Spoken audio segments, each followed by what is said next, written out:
Welcome to Rap Tasty Tales. இன்னைக்கு நம்ம சேனலில் மக்ரோனி வீட்டு ஸ்டைலில் எப்படி ஈஸியாக பண்ணுறதுன்னு தான் பார்க்க போகிறோம். அதற்கு ஒரு பாத்திரத்தில் தண்ணீர் ஊற்றி 2 கப் மக்ரோனி சேர்த்து கூடவே 1 டேபிள் ஸ்பூன் ஆயில் சேர்த்துட்டு அதுக்கப்புறம் நம்மளுக்கு தேவையான அளவு உப்பு சேர்த்து அதை நல்லா வேக வச்சு எடுத்துக்கோங்க.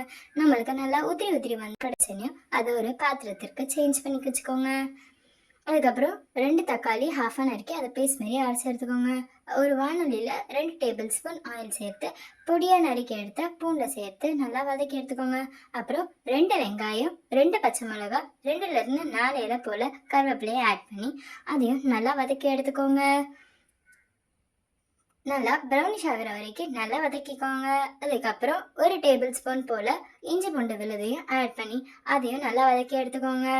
அது நல்லா வெந்த உடனே தேவையான அளவு கரம் மசாலா ஆட் பண்ணி அதையும் நல்லா வதக்கி எடுத்துக்கோங்க. அதுக்கப்புறம் தேவையான அளவு உப்பு சேர்த்துக்கோங்க. அதையும் நல்லாவே வதக்கி எடுத்துக்கோங்க. அப்புறம் அரைச்சி எடுத்த தக்காளி விழுதையும் அதில் ஆட் பண்ணி அதையும் நல்லாவே வதக்கிக்கோங்க.